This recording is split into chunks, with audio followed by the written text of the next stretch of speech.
All right, now we're going to start the show off right. Hello, everybody. Welcome to Dragonmount. I'm Tom, solo today because the disease factory that is the children of any school system in America got our fantastic other host sick again, and her son also sick. So if you want to send some good vibes and love over Crystal's way, just, post them at her at the Dragonmount social medias and say hello and stuff like that. She's depressed that she didn't get to come hang out with us and, feeling all poopy. So go and do that. But I do have somebody that came to hang out with us, and it isn't the person that we've been advertising all week because they are also sick. Because apparently when the winter months come along, people get sick. I don't know if anyone is aware of that, but that is a thing that happens. So as per usual, clutch last minute meaning, this dude is always there because, I love him. And that is why this is always kind of sitting on my desk. So let's get him in here.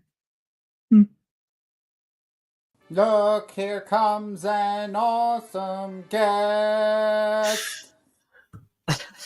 What's up? Hey, it's me from TWoTCast, not a Maryland study. I did get a chance to update the thumbnail for YouTube, so we're good. Oh, good. Good. Yeah. Usually when I jump in like this, it still says the other guest's name. Oh no, I was on the ball. I was on the ball this time. I always have my TWoTCast. Mine's are a little worse for wear. I don't know if I have. I might have some fresh ones to give out at Jordan Con kind of thing. Yay. In a box somewhere, but I don't know. Maybe. Yes. Hey all man, the how you yellow going? vibes. Pretty good. It's there's a nice big eating holiday coming up, so I'm kind of excited. You know how it is. Yeah, I'm excited. The for Hillary that. Duff Cup. Is it Hillary Duff? No. Is it? No, it's Hannah Montana. I hate you. Wait. I always get them all mixed up. Does it say 5 and 6? Oh shit, it does say 5 and 6. It is 9 and 10. I don't know why. Oh, it's 9 and 10. No, yeah. It's because I'm bad at my job. That's why it says that. Skeeter knows. Skeeter knows. Oh, Skeeter no, Garden. It says the right numbers in the actual what you call it? Yeah, and no, in the thumbnail. The thumbnail. Oh, but on the title. Oh, gotcha. Yeah. Actually, look, if someone out there in the world is going to correct you, it will be Noman Garden. Absolutely. Fair job. It's a job for every show on the internet, I think. Absolutely, 100%, and that's why we love him for it. I mean, he keeps me honest, and that's. It's the greatest. It's a tough thing. Who else would do it? It's mostly and it's not even really keeping me honest. It's mostly just me making dumb mistakes because he was the one that used to help me out too all the time when I would schedule, because I usually schedule next week's show like right after we finish the live now, and I would always forget to change it from AM to PM. So it would be scheduled for 9 a.m. 9 and he a.m. would just hit me and be like, yo, it says AM again. Hey, by the way, it says 9 a.m. Yeah. Thanks a lot. Not me. Noman Garden, you're good at other stuff. Don't not get yourself down. Oh no. Noman Garden's good at a lot of things. He has a pretty fantastic. You're just really good at that. I mean, he has a beautifully shaped head that is and his beard is very perfectly coiffed all the time. He's got like kind of like he's not. I wouldn't label him as a creeper, but he's got like he's always there at the conventions. Like you turn around, he's just there. There he is, right there. There's Noman Garden. He's chilling right there. Is he kind of like your? Is it a game yet? Is it like a Waldo scenario where you're like, there he is? Yeah.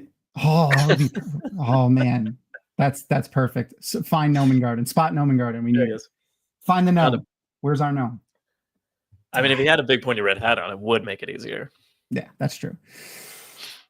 Let's see what's gone on this week. A lot of holidays on this weekend coming up. Ooh, yes, sir. Yes, it is. Excited about that. We don't have a TWoTCast show tomorrow, so like this will be fun because I don't have a show this week other than this. And in true fashion, we both simultaneously recruited each other for. Yeah, that's right. You're going to be on our show. Yes, and you're going to be on. And vice versa. Yeah. When is your time slot? Didn't I tell you that? You did, but did you just say yes without knowing? No, you did tell me. I'm saying, but the people, you have to let the the time slot for the other people to know. It's at midnight on Saturday, so right in the middle of the whole thing, basically. What? Skeeter, yeah. Okay, Skeeter. Yeah, I'm sure you don't know what it is. You're probably actually doing. We were just talking about Watchinary, Skeeter. Did you see that? I was about to say, aren't you doing Watchinary?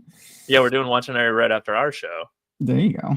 I don't know. So we're gonna play Twat Pretty as we always do for What a Holiday. I don't. Who else should we have on? I only got you so far. I was gonna get some other people. Oh, I don't know. You have some Dragonmount people that stay up till midnight that want to do that? I'm sure I could probably find somebody. Kitty will be. If Kitty isn't working, I'm sure she'd be down for it. What does chat think? Chat, who should Joe get? And we'll see. I was gonna because I wanted to try to find someone who we don't always have on. Yeah, if Kitty isn't working, I'm sure she'd come. And since she's West Coast, it'll be like a normal time for her. Yeah, that's what I was thinking. I could hit up Ebony too. Worst case scenario, I'm sure one of the many people on Watchinary will be able to back into the hour before that. Oh yeah, absolutely. And then I think we're gonna start the tradition of how we everyone seems to always do these game shows for What a Holiday. Yeah. We're gonna do a repeat of what we did last year, which was Wheel of Tones. So we give everyone everyone gets a quote, like a Wheel of Time quote, and then we spin the Wheel of Tones, and it's the tone for how you're supposed to read the quote. So it's kind of like acting. Okay. It might be like a silly quote, and you have to read it dramatically, or Well, that sounds fun. Yeah, it's going to be good. Drinking is encouraged at 11 a.m. in the morning on. I'm going to have something. Oh yeah, for sure. 11 a.m. After I go to bed at 2 or 3. It's going to be perfect. It's going to be like a convention. Going to be pushing it. Yeah. No, the kids will get me up way before that. Are you kidding? That's true. That's true. And we'll do like we usually do, give away whatever nonsense everyone that donates during the hour of our of the Dragonmount charity time slot. Everyone who donates during that hour will put into a big wheel of names, and we'll give away 3 or 4 things. I have a stack of graphic novels and backpacks and all kinds of stuff. Tor may be sending us some stuff, so we'll see. I definitely have stuff to give away, not just backpacks. I promise. It's not just the backpacks. Okay. Though I do still have about 40 of those left. And then I think we said we were going to do for whoever donates the most during our hour will get something special. So we'll see. Oh, interesting. That perfect, Nomen Garden. I won't say anything. Yeah, drinking's always optional at work, Yeah. Technically, I'm working and drinking. I did a shot, and I have my mixed drink that I keep nice. Yeah, and cool. This is technically a job for you, right? Yeah, I can write it off. Let's go. Yeah, it's fine. That's how I buy all my stuff. I just write it off at the end of the year. Don't say that out into the internet. What? I don't even know what's happening. I use it for work. Let's go. What's been happening? The news that we got for the Wheel of Time event panel at CXP in Brazil. Yeah. So there's going to be a Wheel of Time something at that event. I think I had the I had a graphic for it. I forgot to upload it because I'm bad at my In job. other nerd news, everyone was hoping that the new Superman movie was going to have a trailer at that event. I am excited about that new Superman movie. It's actually, some of the set pictures looked really good. Yeah, I'm very excited for it. I love Superman. Me too. Huge fan of Superman. I really loved the Christopher Reeves movies when I was a kid. Even that which one was it? The third one or the fourth one with Richard Pryor? That's 4. Was it 4? Okay. Oh my god, that was I don't know. It was the worst one. I think it's 4. It's 4. It's 4. It's 4. So bad. 3 is still okay. Yeah. 4 is okay. I trust it is 3. I trust No One Guarded. Four was the sun. Yeah, no, right, 4's the Quest for Peace. I always mix him up Peace, into that movie, but 3 is the one with the weird computer that they didn't make Brainiac for some reason. No, that was weird. They probably couldn't get the correct rights for it or whatever. I don't know. If you have Superman on screen, I'm pretty sure it's comes in that package, but maybe not. That's fair. I mean, the Christopher Reeve Superman will always be like nostalgic for me, but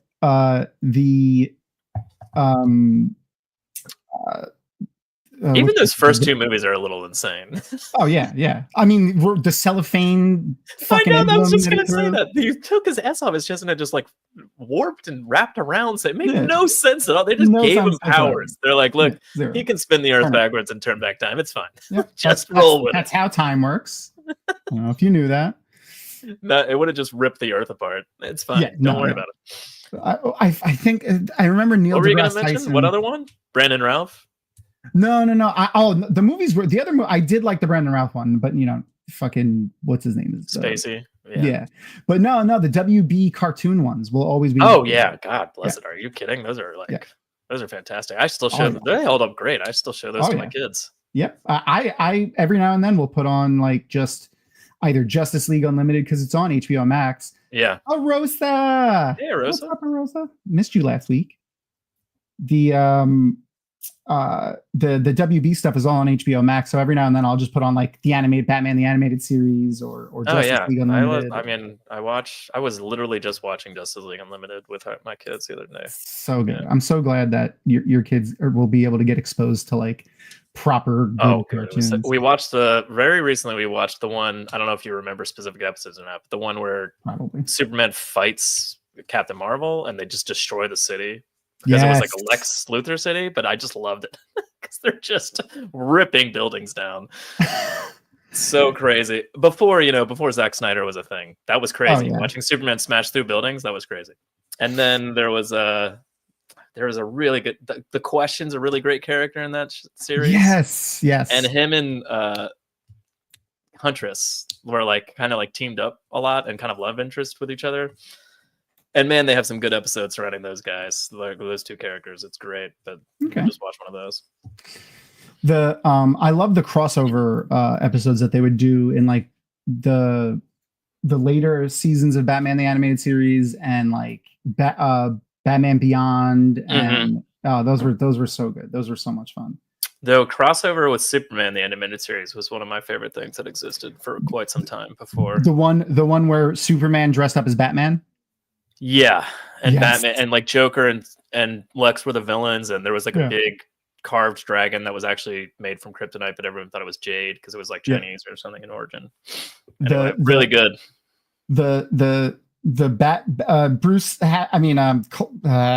Superman having so much fun dressed as Batman was hilarious when he was like. There's a really good bit of like Superman immediately X-ray visions and goes, "Oh, you're Bruce Wayne," and then Bruce follows him back to his apartment and goes and calls him and is like, "Hey, I guess you're Clark Kent." He's like, "Son of a bitch," because there's like a tracker on his shoulder. There's like little bits like that. I'm like, that was a good like. Fuck you, I got you back kind of thing, but also just like an interesting way for them to get past the whole like secret identity thing. Yeah, they had a great like. What would you call that?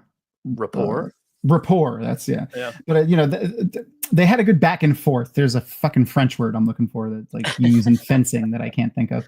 But it was, there you go. They had a good back and forth. That they would always do with stuff like that. They always were getting at each other and like, but always it always seemed friendly. But then sometimes Batman always like reminded everybody that he could just destroy them when they wanted to, which was great. But the other thing I wanted to mention about the Brazil thing was for the Wheel of Time show is we have a Dragonmount staffer who lives in Brazil who's going to go to the show. And cool. It's still up in the air. They're seeing they're doing like they're mapping out what the press junket's going to be while they're there. But he may get a chance to interview Rafe and the whatever actors end up going. I don't think they have like a set exactly who's going to be there yet. Well, that's awesome. Yeah, he's pretty excited. Humberto's a great guy. He's the guy that runs our Patreon, who has been doing a lot of work the last couple of weeks because we're getting ready to relaunch that soon. Oh, cool. Yeah. So, all right.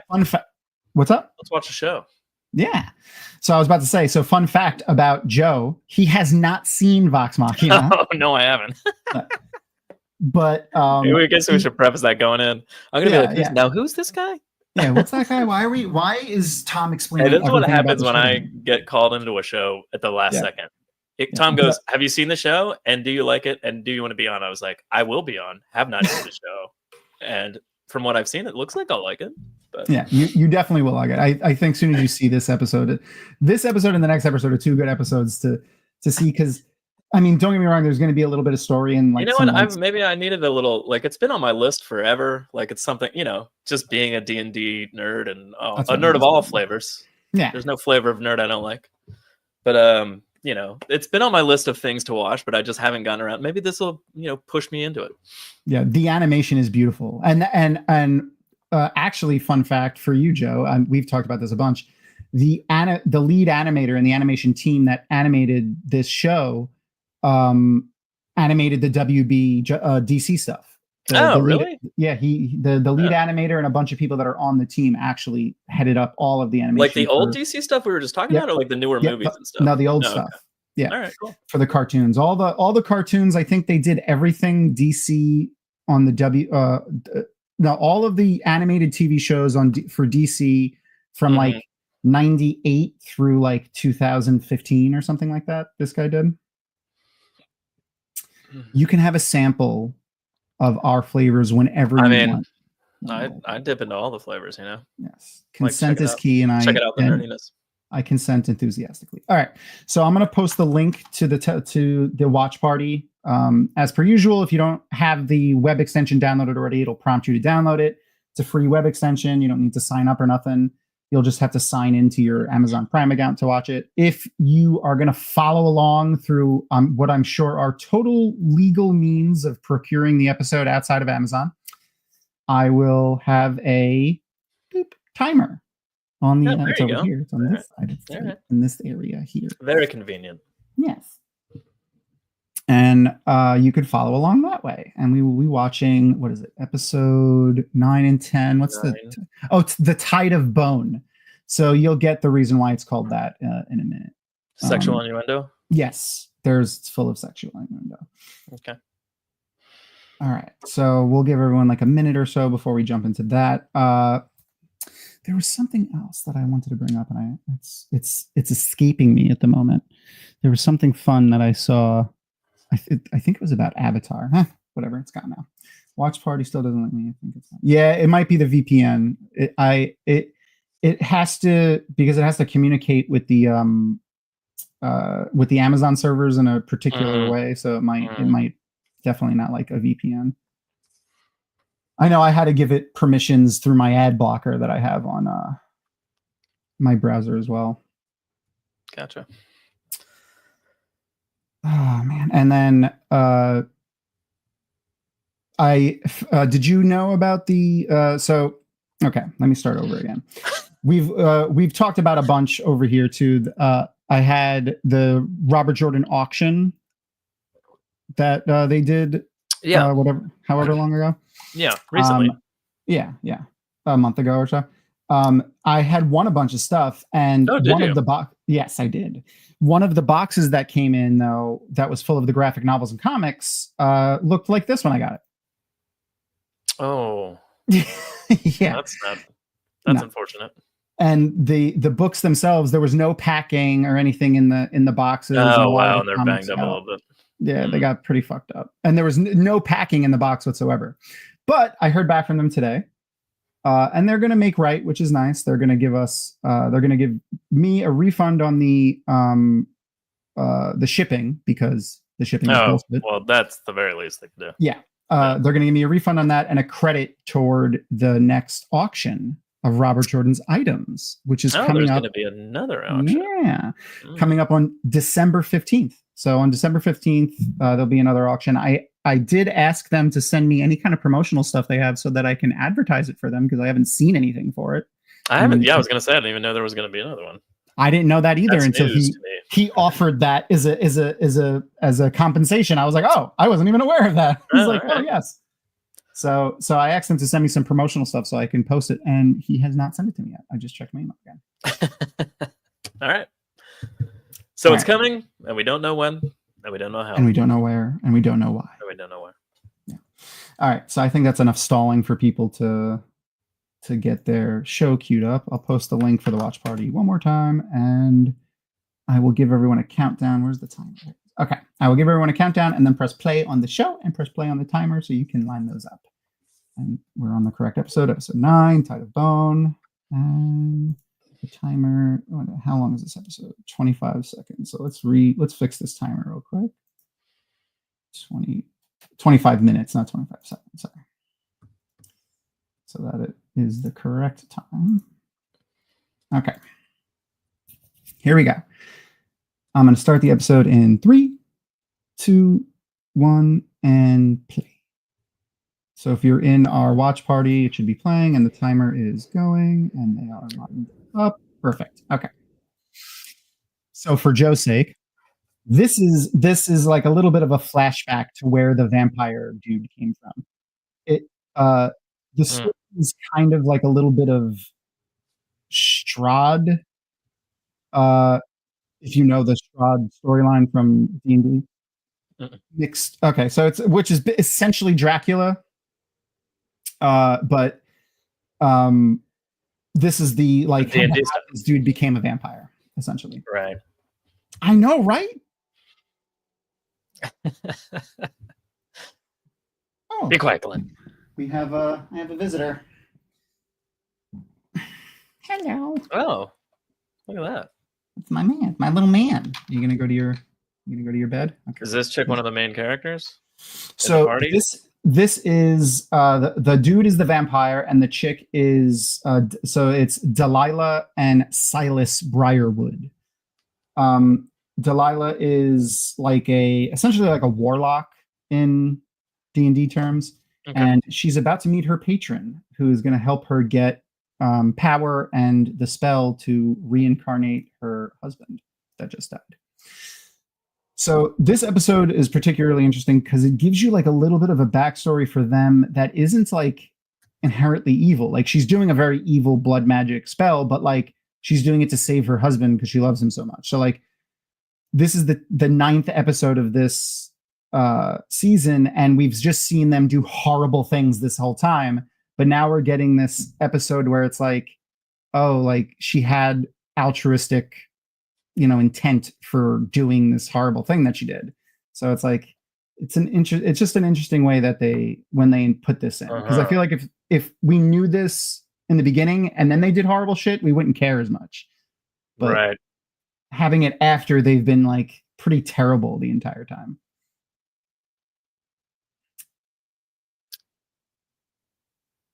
Yes. Oh, and for Joe's sake, where's my Delilah? So Delilah Briarwood is Grey Griffin, who is the most prolific actor on this show.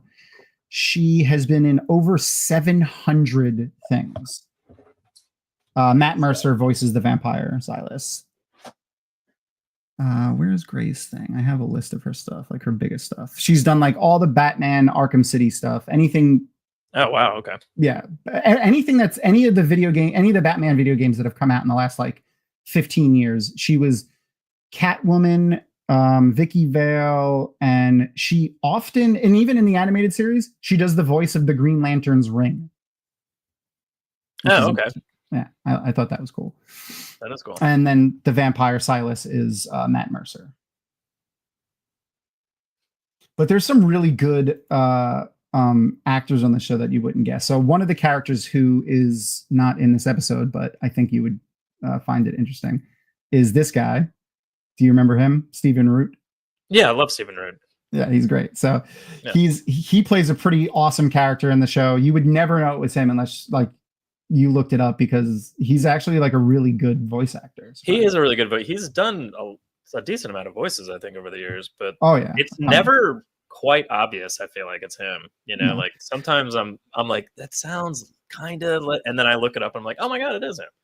Yeah. But yeah, and I have no idea what I'm referencing, but that happened to be relatively recently, like something I watched. I was like, sounds like that guy. I mean, I know him you ever watch the show News Radio? Yep. Jimmy James. But yeah, this is our group. Making me laugh for a very long time. This is the group. Okay. So you have Scanlan the Bard. Okay. And then Grog the Barbarian. And then there's brother and sister Vax and Vex, who are like both roguish, but Vex is also a ranger. Okay. Then you have the healer, who is another gnome. She's a cleric. And then the guy that's like the main, that guy there that's on the screen now, he has a gun. His name is Percival Friedrichstein von Musel Klosowski de Rollo III. That's classic D&D bullshit. Oh, yeah. I'm going to make a ridiculous name. And now you have to say it all the time. Damn. Yep. And see, that's my favorite part of this thing is like, they made these characters and they started playing this D&D campaign with no intent of it ever doing anything like this. And now like a lot of vampires are kind of zombies too. So so they actually, and they made a pretty funny joke about it in the last episode. The last episode, Delilah, the warlock lady, raised all of these dead to go and attack them. So now the little bit of resistance that's left in the town and our party are fighting a horde of undead. Hence the Tide of Bone. Gotcha. Well, that makes more sense. Yeah. They're they made a joke about like basically how are there so many undead in this little town? Like where did all these bodies come from? They do a lot of fun tongue-in-cheek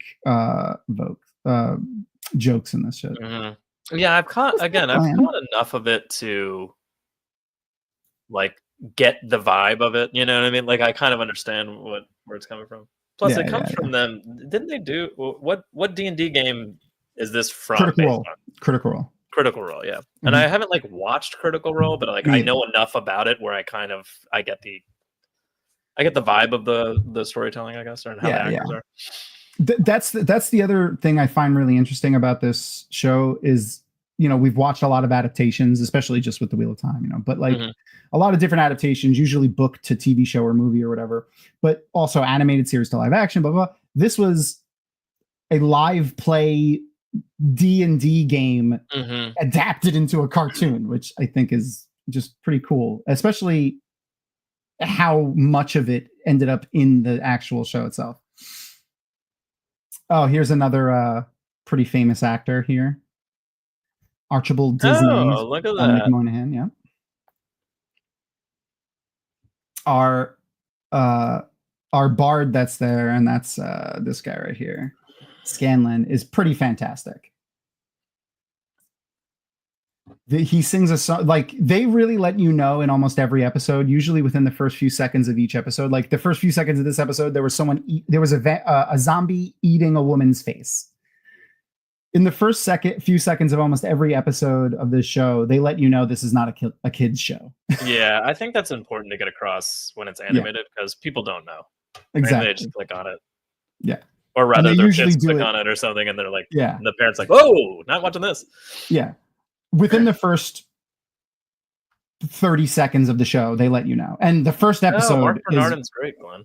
Really good for that. I didn't know he did this. For what? Glenn said one of the writers on this season of the show is Mark Bernardin. Oh yeah. The writing team is fucking top notch. The animation team, honestly, and I've said it before, but I don't know if you know this. I hadn't seen the show, and I knew as much as you do about Critical Role when this show won the vote to be our next rewatch. Oh, to be your next thing. Okay, gotcha. Yeah. So I was like, all right, I guess I'm going to watch it now. Like I wasn't enthusiastic about it at all. I guess I kind of needed a reason to push myself into watching it. It's not that it's not something I would watch. It's just that it's been like kind of fluctuating on my list of things to watch forever. And it hasn't quite gotten up to the top yet. Yeah. And it's been really good. I've really enjoyed it. I've enjoyed it way more than I thought I would. The acting is really done well. The voice acting is great. The jokes in it are great. the bard is your stereotypical like horny bard who like, you know, but it's the guy that does it, Sam Riegel, is hilarious. He can sing very well. Oh, that's good. Tug on My Beads of Love is one of my favorite songs now. Yes, that is a giant. That is a zombie. Is a zombie giant. Cassandra's eyes. Oh yeah, right. Because they're like a weird color, right? Let me grab her image. Where's her thing? I have her somewhere. There she is. Oh no, they're gray. They're what's like up with light blue / maybe purplish? Yeah, what's up with Cassandra?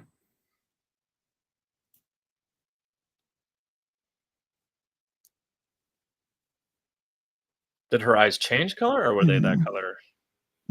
They are lying because she is a little bit of a bitch. But I know what you're talking about. No one Garden.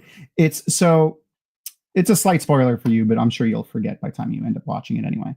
I don't forget spoilers, but all right. That's right. Well, I mean, it's this season, and we're talking fine. about. I don't. It's fine. Don't worry about spoiling stuff. I wouldn't be on this show right now if I cared about spoilers. That's fair. She does get. I believe she does get.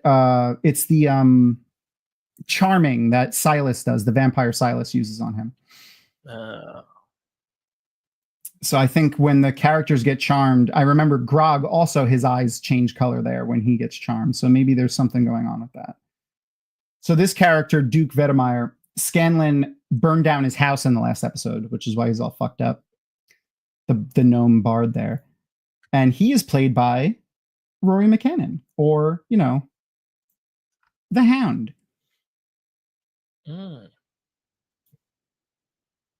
You know, your overlays are very helpful.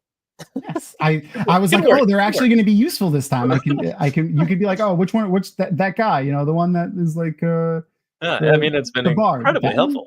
There you go. Yeah. Oh, and the other sticky thing about the main character of this season, which is the dude with the 12 names, Percy. His gun that he has there is like has weird magical properties that have been fucking with him for the entire season. Okay. He gets like smoky eyes, and he puts a mask on, and his voice changes, and he gets this weird aura around him when he kills specific people that helped kill his family. And yes, Dominic Monaghan just died. I was just gonna say, is that what I just saw? Yep. The way they like juxtapose joking things, serious moments with like serious stuff. Okay. Sad things is pretty great. And how would I pronounce Glenn McKinnon? Well, that's pretty cool that they can take it so seriously. You know, while also doing all the jokes and stuff. Yeah, the writing is just, it's really good. It's really, really good. And it's a really well done balance of, it doesn't you guys had mentioned the animation earlier, but so far it's been really good. I told you, yeah, it's just really high quality. Fantastic. Kind of Avatar The Last Airbender a little bit, but obviously beyond that in terms of when it was made, you know? Oh yeah. You could see a little bit, like especially in the design of all of the characters' faces, the early DC stuff. Yeah. They look a lot like the elves look a lot like the younger superheroes. Oh, you know what? just there in that scene, like that could have been out of Young Justice or whatever, you know. That's a more recent DC show, but still. Yeah. Oh, the War of the Rohirrim, yes, Arosa. The War of the Rohirrim looks freaking sick. Like, I'm pretty excited about that. That's a great question. So the animation in that looks fantastic. Let me see if I can grab an image. Oh yeah, I knew that was coming, I think, but I wasn't really paying attention. Sometimes with animated stuff, like I don't like to get too excited, because usually when they announce something that's like, they're like, see you in 3 years when we're done drawing it. You know what I mean? So I'm just like, all right, I'll wait. they announce stuff so far in advance now. It's like, it's a little frustrating. And especially with animation, it makes it more difficult to like. That looks it is great. pretty gorgeous. Yeah, that looks almost Ghibli-esque. Yeah. Oh yeah, it does look a little Studio Ghibli there. The a little king, like Nausicaa kind of vibe. The king on the chair there is Anthony Hopkins' character. Oh. There's a lot of really good actors in that show too, but whatever. We're not watching. We're not talking about that right now. We're watching Vox Machina. So, what else should I tell you to get you? Oh, no worries, Reverse. No worries. Oh, hey, well, that's still nice though. I appreciate you coming in though, dude. Yeah. Make sure to go give Reverse a follow too.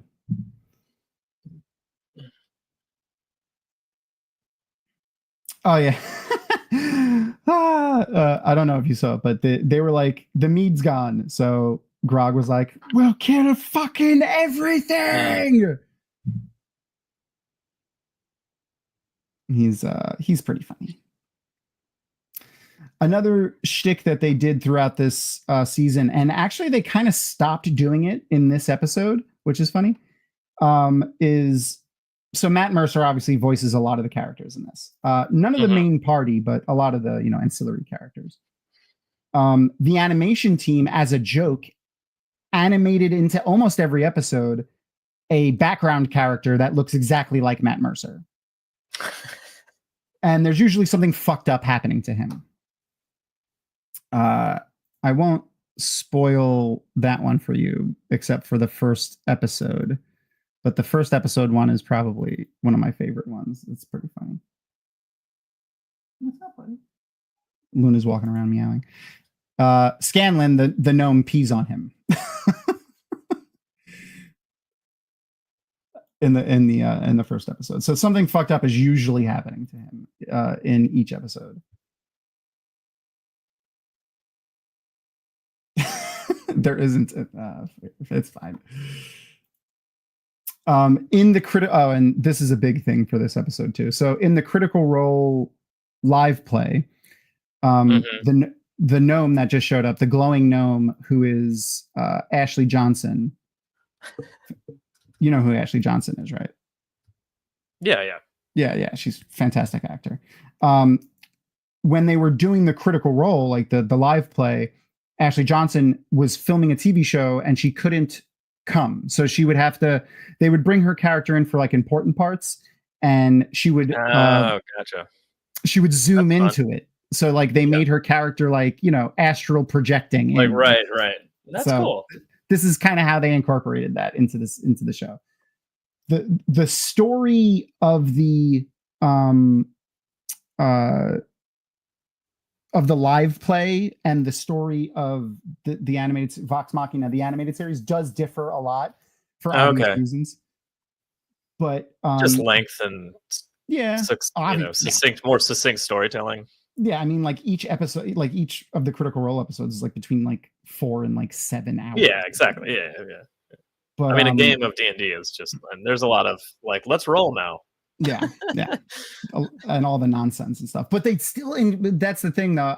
This adaptation was done in such a way that I really think they not only met the, what do they call it, like seeing the spirit of the content, but also like being able to adapt into things like the gameplay of Dungeons and Dragons. In some ways, you could see it real well, and the interplay between the party at the table was a lot of fun. Oh, gotcha.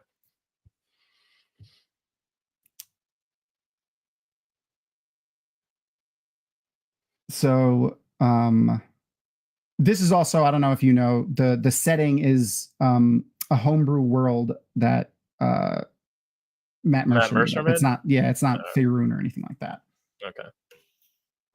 Very similar, and the classes are obviously very similar. I mean, that's usually the way, right? Yeah. Not always. Yeah. This is my favorite version of a bard, though, to tell you the truth. There'll be no gnome hate here, because the gnomes in this, especially in this show, the gnomes, not even just you, but the gnomes in this show are fantastic. Scanlan is hilarious. I always love the little characters. Do you play a gnome when you play? I love Toph from Avatar. Oh. I'm a huge Robin fan from Batman and Robin. Toph is my favorite Robins. Character. I always like the sidekicks. I love Tasselhoff Burrfoot. Oh God. Samwise. Yeah, I mean all the hobbits, but Samwise. He's the best. Samwise and Merry are my favorite. Yeah. I think it goes Samwise, Merry, Pippin, Frodo.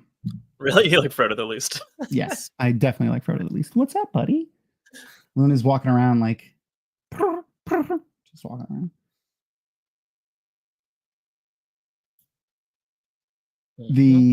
I think we'll see an example of the charming that we talked about earlier with their eyes changing color soon.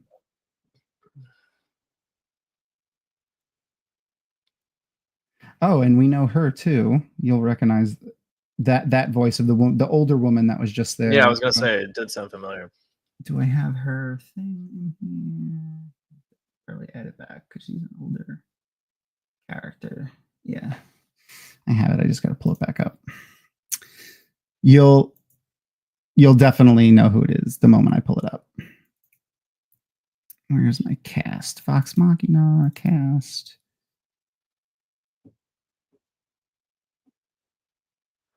There she is. Do you hear it? It's just her voice too. She's not even. I mean, I definitely recognize it, but I do have my volume really low. Oh yeah, yeah. There you go, Gina Torres. Yeah. Firefly, Serenity. Yeah.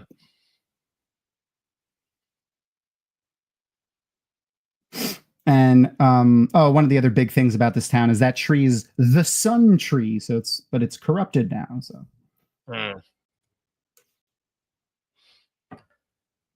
I mean, you watch enough of this stuff, you can tell that tree is representative of the fact that this town is dead and dying, kind of thing.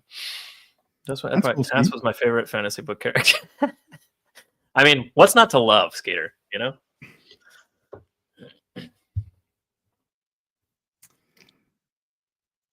I mean, fair. She's playing a cool character, though. Yeah.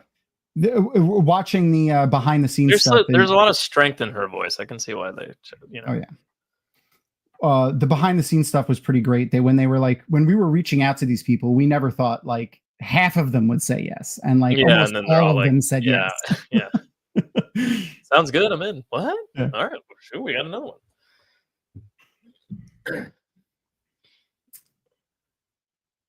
So this is I think the last new character that we're going to get introduced to in the show, Anna Ripley here. So there you go. Now you can see Percy with his smokiness. That gun has the names of all of the people he wants to get revenge for killing his family, burned into it. Like burned, yeah. Yeah. Oh. All right. I'm going to let it play just into the next episode. So if you're following along, it's going to play into the next episode, and the timer I'll line up in a couple of seconds and should be good. Yeah, and the time is aligned. Perfect. Okay. He puts that weird mask on. The gun, the name of the person kind of lights up like fire, kind of like the Lord of the Rings, the One Ring. And when he kills the people that are specifically responsible for his family, that he views as responsible for his family's death. And as that is our last new character, Anna Ripley, played by Kelly Hu. I had one fun shout out for something. She's been in a ton of stuff. So Kelly Hu's been in like 200 things almost. Lots of video games, lots of TV shows, lots of cartoons. She was in The 100 almost every episode. She was in Warehouse 13, which is a great show. I think she did voices in Command and Conquer, the old school game. But one of my favorite credits that I saw of hers was Jason Takes Manhattan. she plays one of the kids in Jason Takes Manhattan. That's hilarious. I was trying to see if I could find a shot of her character in the show. I couldn't find it.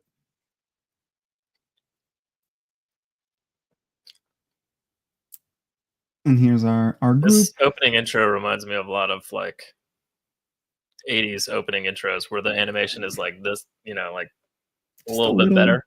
Yeah. You're just like, oh, they spent a lot of time on this. Yeah. Look at all that rippling cloak. And there's individual strands in the hair. It's not just a blob. It's pretty good, yeah. Yeah. It's got a lot of Thundercats opening vibes in it. I could see that. I could definitely see that. All the energy. Yeah. The magic, when they animate the magic, it looks fantastic. It makes me kind of like interested in seeing a Wheel of Time animated TV show. Oh, from the 100. Who was she in the 100? She was Cece Cartwig. I only saw like the first season of that show. It says she was in a handful of episodes. What else was she in that? Phineas and Ferb. That's cool. Archer. Scooby-Doo. Afro Samurai. Oh shit, that was a good show. Oh, another person from Star Wars: The Old Republic. That's like the fourth person from Star Wars: The Old Republic.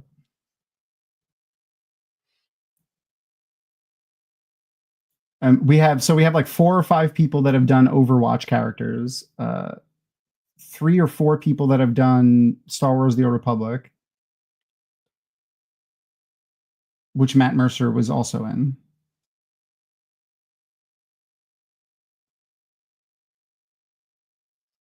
So last episode, like I said, was a lot of fighting. This episode has a little bit more story and lore in it, but it's still not as deep as like some of the prior episodes. So they haven't had a healer up until now, which has been rough for them, and they've made some pretty funny, shticky D&D jokes about not having a healer, which has been pretty good. Can you guys hear my cat? No. Okay. He's just walking around meowing. I was going to say, is it loud purring? No, he's just like, he's going.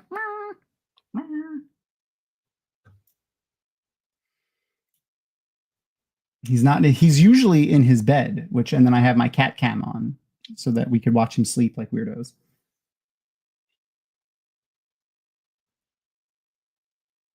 Yeah, maybe he wants to go to the bathroom or something. He's walking around going.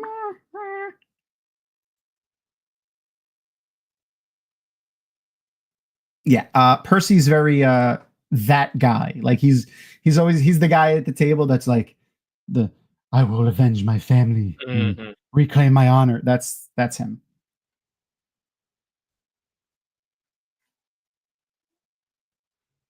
Yeah, I think you hear him? He's just like being a weirdo. Let's leave it open. He's over there.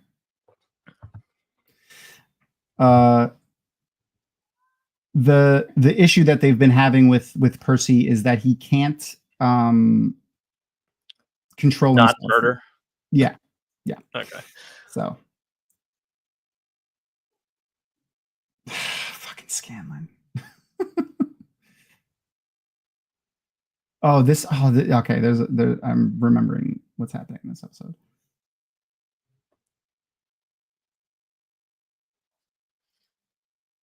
Who's a Klingon?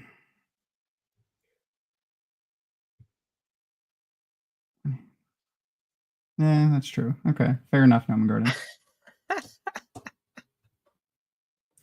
The stump would just slip out. So, and also, of course, he thought the girl that just that stopped him from killing that woman is his sister, whom he thought was dead. Oh. Well, that's a complication. Oh, I see what you're saying about her eyes now. I think that's them trying to tell us that she's charmed, because everyone's eyes look like a weird color when they're charmed. But I might just be making that up right now.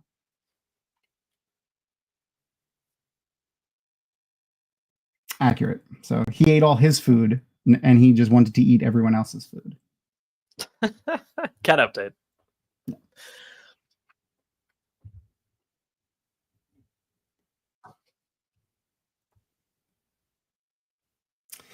The let's see who plays his sister. Well, what's his sister? Cassandra. There she is. She did you ever see that show Hannah, or the movie Hannah? They made it. Oh no, I didn't, but I know what you're talking about. Yeah, she was the girl she was Hannah. In both the show and movie, or was it different? One of them. Oh, okay. I think the show, if I remember correctly.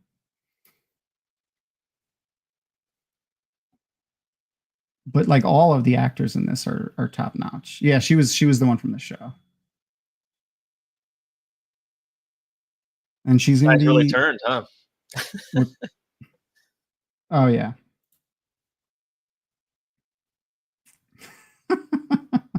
And Scanlan trying to screw everything that walks.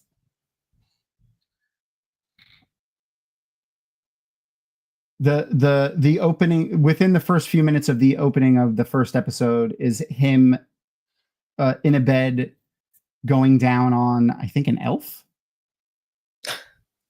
So yeah, just to make sure everyone knows what the good to know. The feeling of the show is going to be.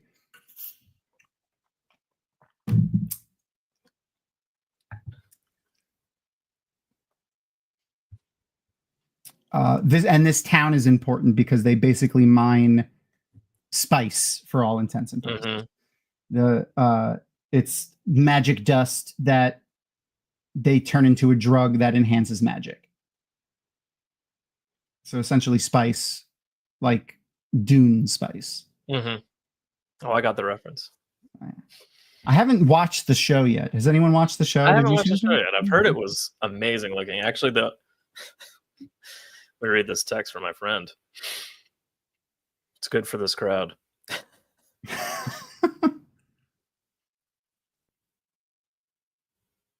I have not seen the show.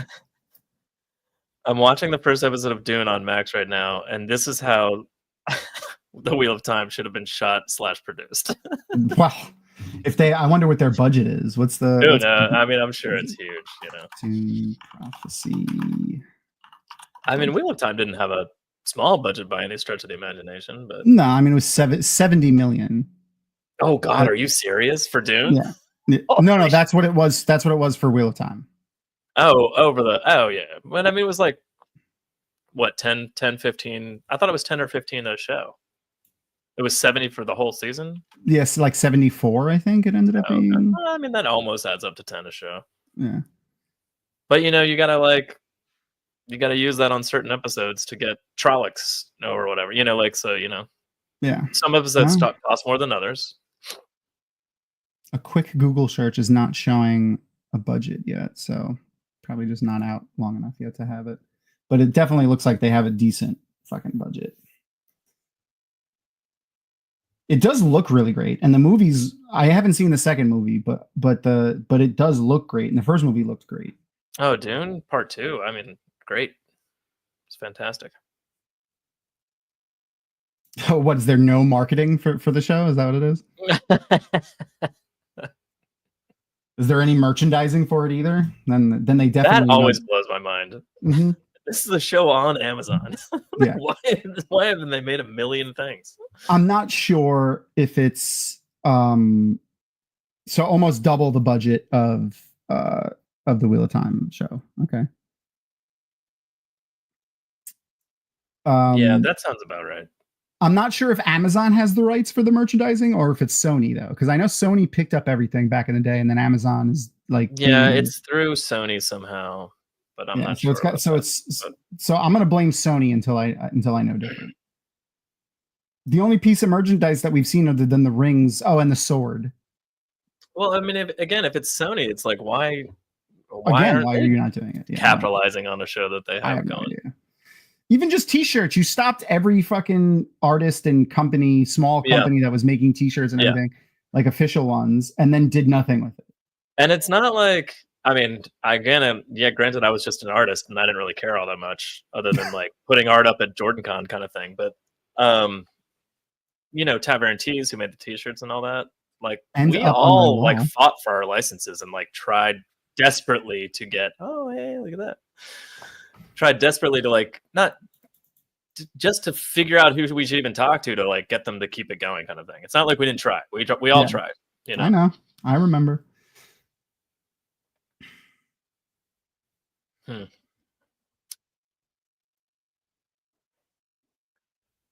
Classic my enemy becomes the enemy of my enemy is my friend, but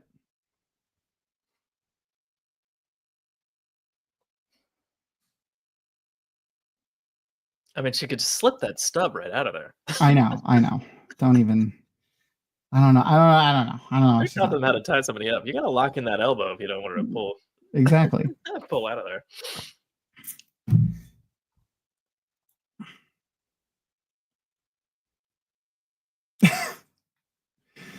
Fucking what's his name? The guy that's I always mix up everybody that all their names. Travis William. That does Grog is fucking hilarious. Of course, the barbarian just ripped the door open. Who needs to do the puzzle?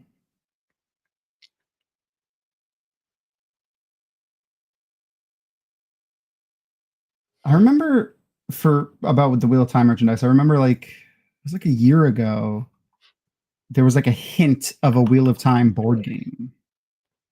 Oh, that'd be cool. Well, that's another thing that like I kind of wish Tavern Tees had kept going. They had some cool ideas. They had some games coming up in their mind. They were like developing a few things and like beyond t-shirts. So they were working on some stuff and they were tapping all of us to help with the art and stuff. So like we were working on stuff. Like I was helping them work on a Snakes and Foxes kind of game thing that was just like, sort of a generic, like you go into that world and try to get out. Kind of like, I don't know. It was interesting. Yeah. But, obviously that never materialized. So now I'm not sure if this is ever going to happen because it was 2023. They put Direwolf Games put this post out and that was it. And that's the last thing that we've seen. Oh. So I don't know. And it just says tabletop game. So I don't know if it's, I wonder if they also announced at the same time an Invincible game. Did that come out? Invincible, the hero building game. Invincible, the hero building game. Is that available? Yeah, that's out. Okay, that's out. But they didn't do the Wheel of Time game.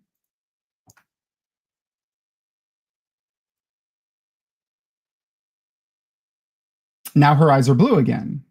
I think maybe they just animated them wrong. Maybe they just fucked it up because her eyes are blue now. Garden. Being a name on his gun, does that like indicate that she was one of the people that murdered his family as well? It has a little bit of a mind of its own. Oh, okay.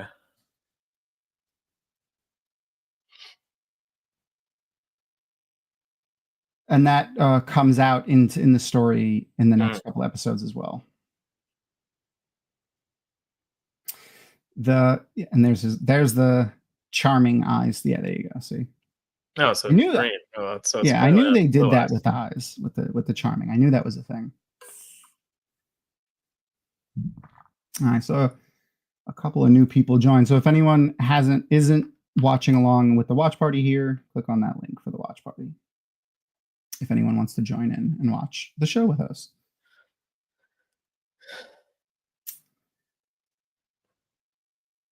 Oh boy. No. Oh, he even got the hand on the face. It's like a little bit anime, a little bit, American animation. Like I just really enjoy it. I enjoy it a lot. Mm-hmm. Like I said, was not expecting to enjoy this that much. Ah.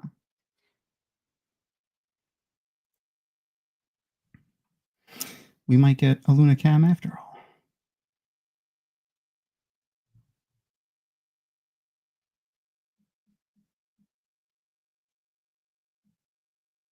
There we go. So you walked right into their trap. Of course, as per usual. Do you guys hear that? Yeah, that I heard, yeah. Yeah, that was Luna sneezing. Bless you. He's standing like right next to the camera, so I would expect you. What's up, buddy? You sneezy? He's right here. Here's his tail. His bed is just off my camera. He's got a little bed, a little cat bed on my desk. Little cat bed. Little cat bed. Little cat bed. Why would you just watch that acid get that close to your poop before you backed up? Let me just see if it burns the end of my boot before I back up. It's more dramatic that way.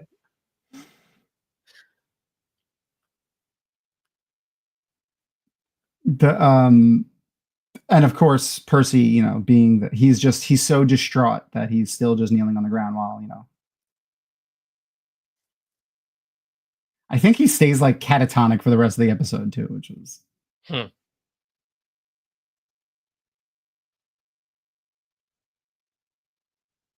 Oh yeah, right. I like how he says, when I was rewatching it today, I noticed this. He'll say it in a second. Scanlan is basically, it's less Scanlan saying it, more Sam Riegel saying it for like the rules of D&D going out the window. Oh. Because some of the stuff they do magic wise and things like that, you can see like the rules of D&D. You can almost see that it's people rolling out ideas. Yeah. But this one is just lousy plumbing. Thanks, Scanlan. Scanlan's hand. There you go.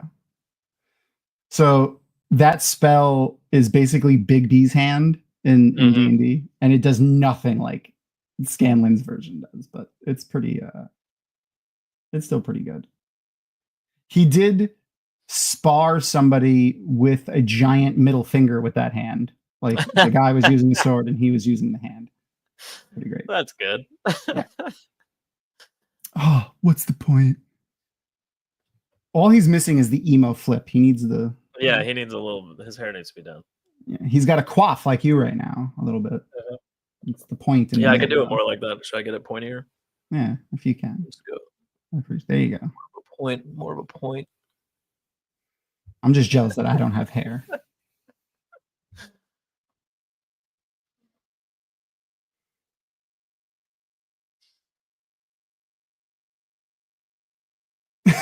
the random singing that he does in this, like Scanlan's hand, and just singing random. I do that all the time. It makes me laugh. That's what makes me laugh here. Oh my god, I can't see you. I cannot picture you with hair in the garden. I like never had long hair. I pretty much always either buzzed my head or shaved it.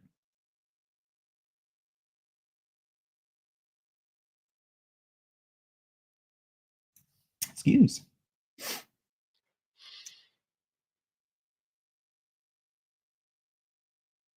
Here we go. This is where I got the thumbnail from. Just a quick dip in the acid, naked. Surprisingly, we see Grog's ass pretty often in this show. The blood coming out of the eyes. Jesus. Yeah. That's pretty brutal. And this is such a D&D thing. I'm going to swim through the acid. How are you going to do that? Oh, well, the cleric will just constantly heal me as I'm in the acid. And that should work, right? And he rolled a 20, probably. Probably, yeah. All right, make an athletics check. And the guy's like, but I guess this works. I guess it works. Can I use another Bigsby's hand to help me play the guitar so I can play it really hard?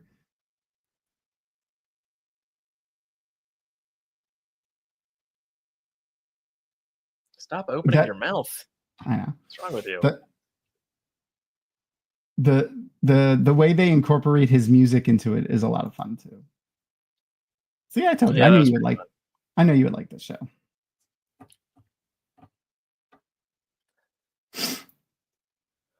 Wait, this year you didn't have hair at JordanCon like 2 years ago, did you?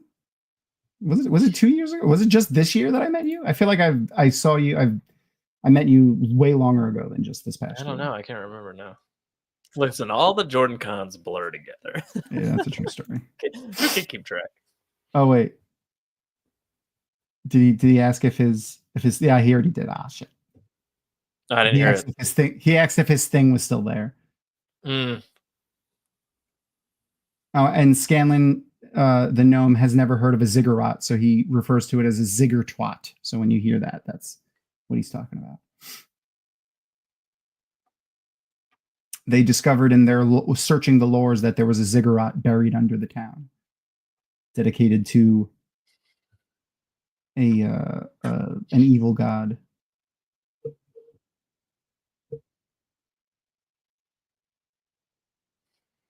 All right, Goodness and gracious.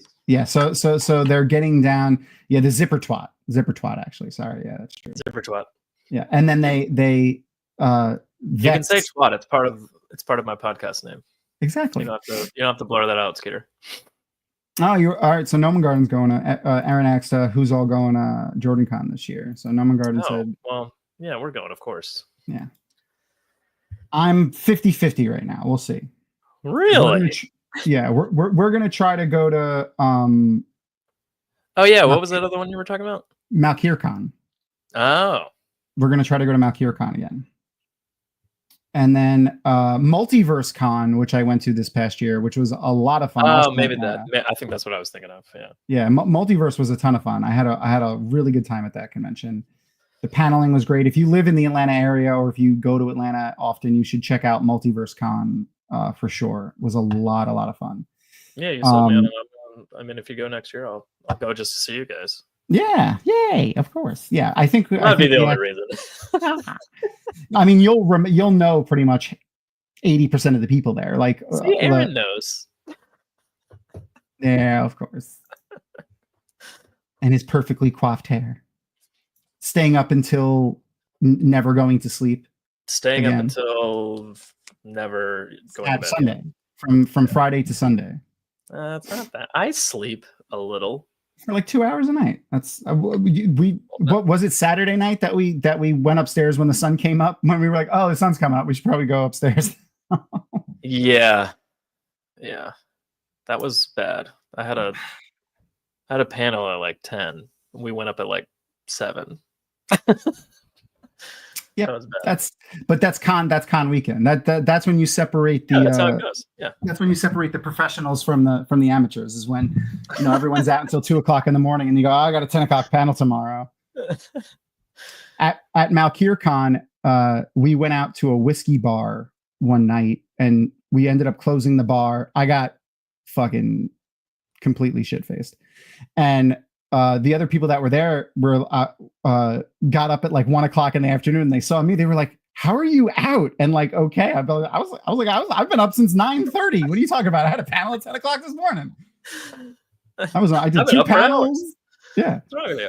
You gotta get better at cons. Come on. What was the morning we did? We talked to Guy Roberts. Was that Sunday morning?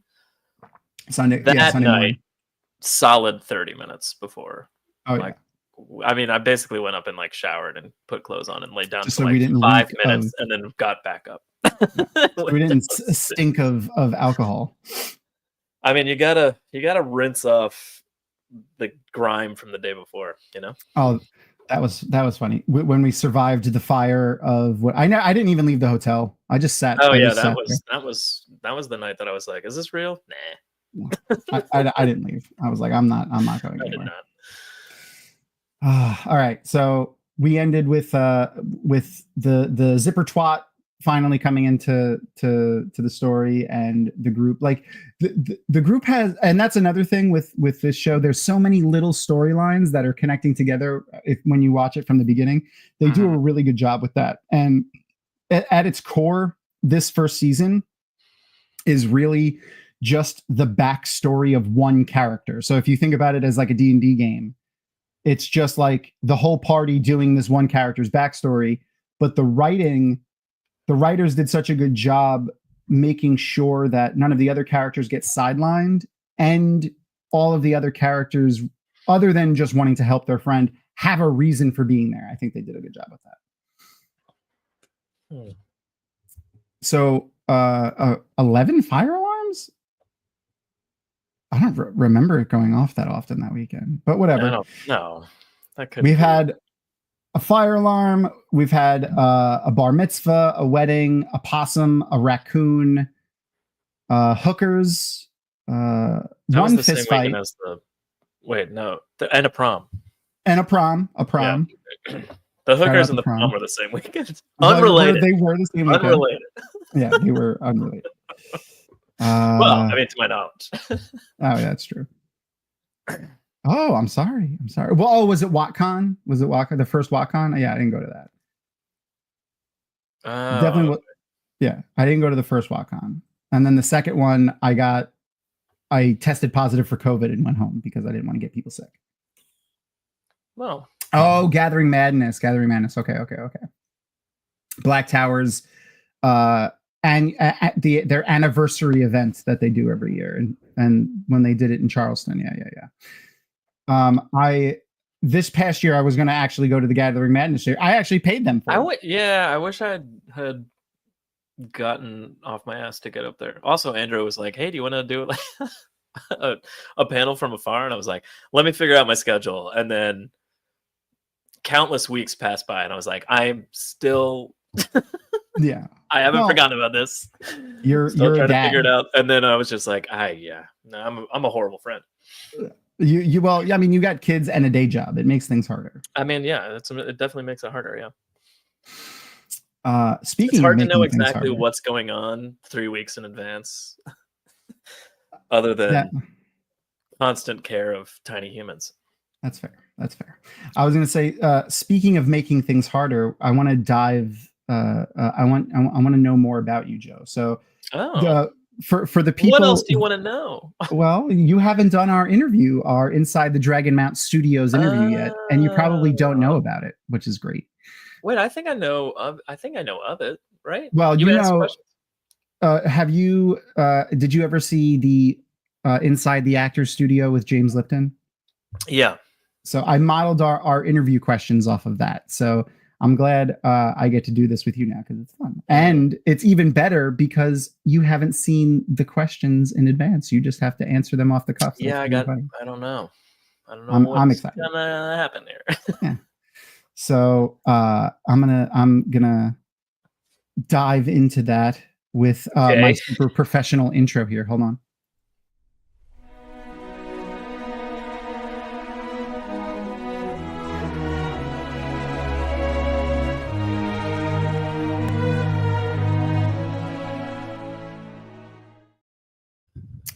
You like that, right? That was good.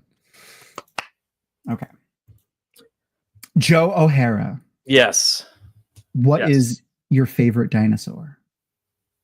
Oh. I mean, I guess I'm just going to go with my immediate when I was a child love, because I don't really have a skin in this game, I would say. But when I was a kid, I really liked Stegosaurus. Okay. I like the spiky tail. Oh, yeah. I like the big fins on the back. Yeah. I like that classically at like Disney World was fighting a T-Rex, which I thought was crazy. Yeah. Mainly because they were further apart from each other, like timeline wise, than the T-Rex is to us. Mm-hmm. It makes no sense. And obviously Firefly, Wash. Yeah. Had, a little Stegosaurus on his. Yeah, that's right. A Stegman. I don't really have. I honestly don't have a favorite, I guess. Well, you do, and it's a Stegosaurus. But I mean, I guess, I guess if I had to answer, yeah, you do have to answer. That's the rules here. All right. What is your favorite word? My favorite word. Interesting. Some of these questions I did just directly take from Inside the Actors Studio, the next 4 being them. Do people have favorite words? Yeah, sure. What's the first one that comes to mind? You know, maybe because we're just talking about Superman. I really like the word kryptonite. It's a good word. That when things have it. No, when things have "ite" at the end of them, like, you know. Yeah, it's good. Yeah, it's got any, that like any kind of rock consonant. Yeah. And do you have a least favorite word? Least favorite word? Not really. Well, it's a two-parter, I guess. It's green and orange because for some reason in my brain, I constantly say the wrong word when I mean the other color. Interesting. So like I'll be thinking orange, I'll be like, it's next to that orange box, but I'll say green, and vice versa. And I have to like forcibly make myself say it right. That's so it's interesting. A weird thing. Like I learned, like my brain just like reversed those words when I was a kid, and I'm not so much anymore, but like for years, I would just be like, green. God damn it! Again, like like all the time. Is it? So I hate those words. Two colors. Yeah, it's just that. It's just that. That's so interesting. It's bizarre. I have no idea what it is. It's just something in my brain that got scrambled a million years ago and never makes sense. If you die before me, you should leave your brain to me so I could dissect it and see. I'd love to know why. Do you have an everyday sound that you like? An everyday sound that I like? Yeah. Well, I'm gonna go the easy love of my children, their laughter. Okay, that's a good one. I hear that all the time. You're so cute. Are they laughing at you or with you? Seen them? Well, thankfully they get their looks from their mother. So. Yeah, Jesus Christ, you're not wrong there. But the hair is all yours. I don't know. Lauren's got great hair. Yeah, that's true. They're probably laughing at you though, right? Yeah, for sure. Yeah, most of the time. Yeah. Okay. What about a sound that pure joy that just like only a child has? Like we don't have it anymore. We've lost. We're jaded adults, and we just exactly. We understand the world, and it's just not the same thing. Before they've had their souls crushed. Yeah. Okay. And what about a sound that you hate or don't like? I hate when a record skips. Oof. Okay. What about like DJ remixes? Is it okay then? No, that's purposeful. That's more like a scratch or if it's done on purpose. No, I hate when like you're listening to a song and you're enjoying it and it goes and you're like, God damn it. Son of a bitch. All right. Yeah, it's the worst. So these next questions I'll be asking questions about like science fiction fantasy characters. They could be from any property you want. So a lot of people still use records, right? Vinyl, I don't. Oh, I use all the time. I'm not one of those people that think vinyl sounds any different than. It's not. It wasn't about the sound for me. I've been doing it for many years now, but like at the time, it was kind of a newer, emerging trend again to like get a record player and have vinyls and stuff. But I did it mainly because I found that I missed like being forced to listen to an entire album kind of thing. Like I missed that. I love having my phone and just skipping to whatever I want to listen to. But I also like being forced to just listen, sort of. That's true, because you can't change the song. You just gotta. No, you can if you really try, but it's not going to be easy. But for me, like as an artist, like I like to just listen to music and zone out, and it kind of puts me in the right, place. That's cool. Yeah, that's why. All right, I get that. All right, so for the next ones will be fantasy characters and stuff like that, but any property you want to use them from. It doesn't have to be any specific property. Okay, so it doesn't have to be Wheel of Time, is what you're saying. It doesn't have to be Wheel of Time. That's basically why I have that disclaimer in there. Okay. In general, what science fiction or fantasy character do you think would make the best roommate? The best roommate? Yeah. Goodness. I mean, my brain's immediately going Wheel of Time, so I'm going to try to go somewhere else. Best roommate. I think the most would be, I'm a night owl, so that's definitely part of it. But I also like to drink and hang out and have fun. So I think I would like somebody that we would get along best if they were similar minded. So like a Matt Cawthon type character comes to mind, because that's just like a let's go out and drink all night in Gamma. I'd be like, yeah, let's go, kind of thing. But you could go with other characters of that same kind of like-minded variety. Okay. And then can you think of a character that you think would be just the worst roommate? Probably the opposite person. Somebody that gets up early in the morning and wants to go to bed early. Who would that be? Oh man, who is that in a fantasy book? They don't like hours of the day don't really matter in fantasy storylines. You know what I mean? Yeah, that's true. I mean, go comic books wherever you want to go. Video games, movies, television. I feel like Superman. We were talking about him earlier.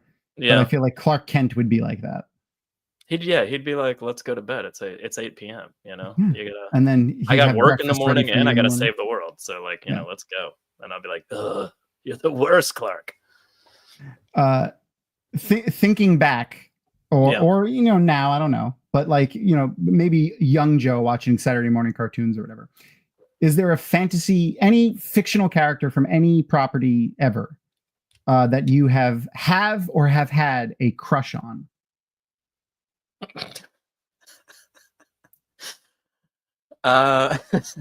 Any fan? Okay. Well, I immediately want to go back into cartoons when I was a kid. Mm-hmm. My adult mind doesn't let me make connections like that. That's fair. I'm gonna go with either RC from Transformers or Cheetara. Those are probably the ones that I'm like, love them. Yeah. You heard it here. Joe's into furries. That's what it is. Oh yeah. I mean, yeah, it's just a cat person. Yeah. Mm-hmm. It's fine. You can be a Ninja Turtle whenever you want, babe. You can totally be a Ninja Turtle. Yes, you can. Oh man, that's a good one. Michelangelo would be a really good roommate for my style. That's true. Living. Yeah. Though you'd have to get used to like having. Okay, I could see that. That's good. I mean, Carrie Fisher was. Leia is a good crush, but I mean, in the grand scheme of things, do you really? Yeah. That's when people had their furry awakenings. There's Cheetara, the Thundercats. I could see that. I mean, are they really cat people? They look like people. That's true. And if you lived in New York or the tri-state area, really, from like 1981 through like 2015, there was at least 4 times a television show you would see a commercial for Cats, the musical. So that was I'm sure another group of people also got into that from there. Anyway, that's a good point. I'm leaning way more towards RC, but I mean, you guys are really fixated on the cat person. Well, obviously. All right, I could see that though. I miss that old cartoon. I haven't seen the new Transformers stuff, but I've heard a lot of good things for that. I haven't seen it yet either. There was a new Transformers movie that's like a prequel that people like. Mm-hmm. Yeah, I want to see that. So this would be really good. Yeah. All right. So, by the way, RC is from not the shitty Michael Bay movies. People. Yeah. It's the Transformers, the movie from 1986 or 4, or somewhere in there. It was the 80s, at least. No, it was the 80s. I think it was 86. All right. So if you had to pick to join a group or have a job from any form of fiction, what would you want? What would you want to join? Say like, the Mirkwood Elves from, Lord of the Rings, or an Aes Sedai, or whatever. What do the Mirkwood Elves do? I don't know. If you had a line, like if you wanted to be a ranger in, okay. Yeah, that's not bad. A fictional job or a group. Yeah. To join. If you could join any group.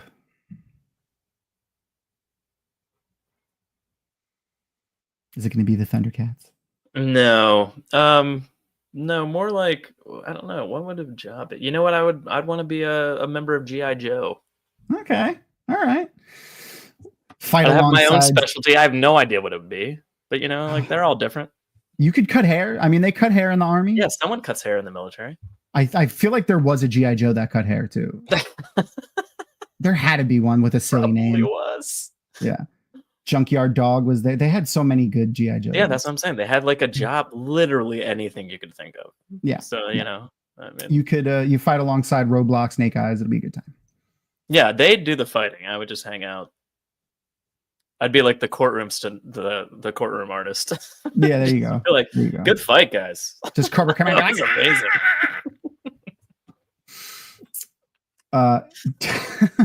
GI Joe O'Hara. Oh my god. There you go. That's fantastic. Okay, and then is there any kind of job or a group that you would never want to be a part of from fiction? White Clothes. That was quick. That was easy. Quick and easy. So you don't anything that resembles a Nazi. Yeah. You don't want to be part of the fictional KKK/Nazi. Yeah, no, I'm good. So you're sane. Cool. Also, slash the Sean Chan. Fuck them too. Yeah, true. A whole society built on slavery. Yeah, I'm good. I'm good with that one. All right. So this is pretty much the only deep question that we have here. Is there any specific portrayal of the afterlife from any property ever that you would like to be true when it's your time to go? Interesting. Mythology, fiction, however you want to.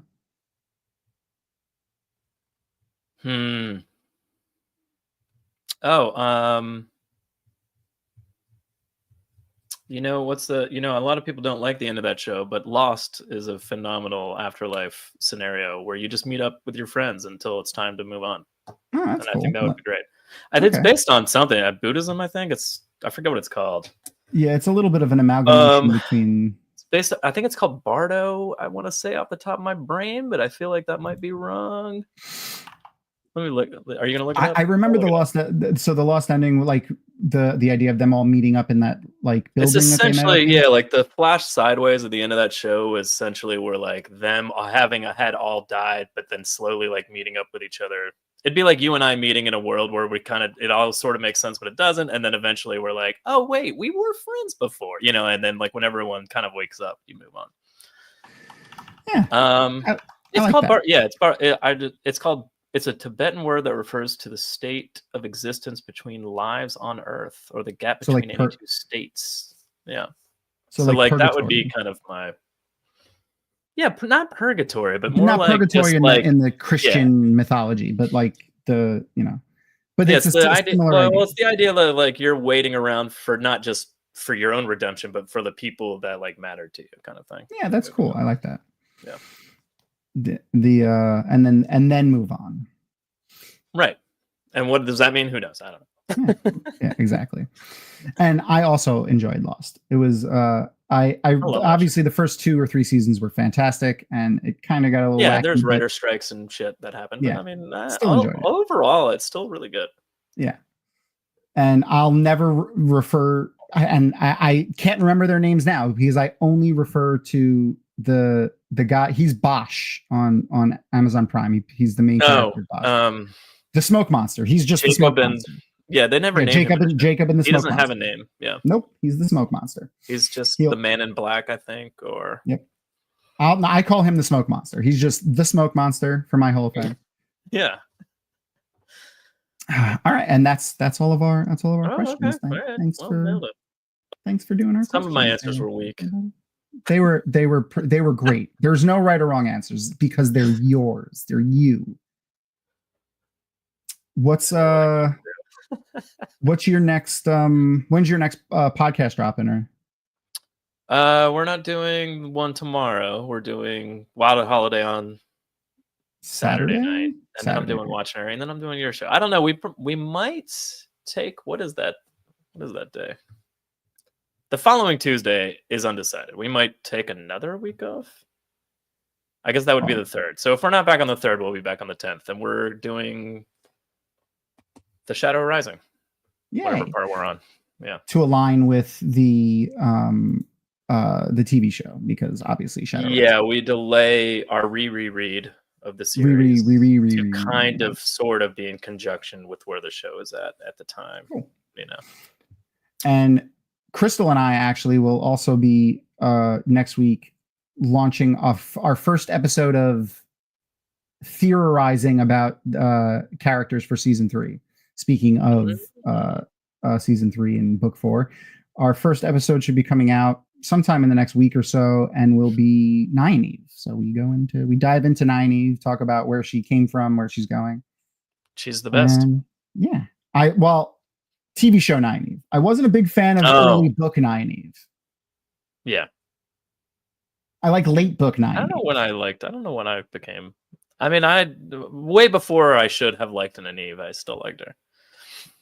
Mine, I think I started. Most people are like, I didn't like her until like book 9. I'm like, no, it was like no, mine was Mo Gideon, but book 4. Yeah, I think book 4 after the Mo Gideon fight, I started respecting her. I think that was like my favorite thing ever. That she did. Oh yeah, it's fantastic. It's the thing that frustrated me about Nynaeve is her withholding of information because it makes her look bad, but it hurts other people around her. Mm-hmm. That's the thing that made that. I mean, they all have their faults, Tom. I know. That's why they're so good. Anyway, check out TWoTCast. The description, the link to their website, which has all the stuff, is in the description of the video. Come watch TWoTCast. And listen and watch and see Jono. And also, everybody, if you're not planning on watching What a Holiday, you should. Yeah. It's going to be a lot of fun creators and a lot of fun shows going for 24 straight hours. And we're raising money for good charities. Yeah. The Lightweaver Foundation. Yeah, that's Brandon's charity. Yep. And the Prague Shakespeare Company, which operates all on charitable donations. Mm-hmm. And that's Guy Roberts and his wife, right? Yeah. Yes. So for those that don't know, Guy Roberts, who plays Uno, is the artistic director of the Prague Shakespeare Company. So they're splitting all the donations 50-50 between Brandon Sanderson's Dragonsteel's Lightweaver Foundation and the Prague Shakespeare Company. So all going to good things, helping new upcoming actors, get into stage acting over in the Prague Shakespeare Company, and all of the lovely charitable things that the Lightweaver Foundation does. You can go check their stuff out on their social media. They're constantly doing stuff. Yes, and Watchinary. Also watch everything. Just watch for the whole 24 hours. Don't sleep. Specifically midnight to about 2 a.m. Yes. And then take a break, and then 11 a.m. on Sunday. And then on Monday, the week after, you should come and hang out with my sister from another mister, who's going to come and hang out again, Beth Doman. And also, probably, I think, Skeeter is gonna come and hang out too, and maybe we'll have some fun things to do with his Watchinary pictures that he draws. We can roast him about his Watchinary pictures. I guess that's the other. I mean, I'm also on the way of Lethal at drawing pictures. I wish Felt Tom would come back sometimes. Yeah, I should do that. Felt Tom is actually I don't know if you guys can see him. Oh no, you can just see his hat. It's right there. He's sitting. He's always sitting. Just barely see him. He's always sitting behind me. He's always hanging out with me back there. I will definitely be back around sometime soon for maybe not a Tuesday, but definitely a Sunday. Tuesdays are family night. Oh.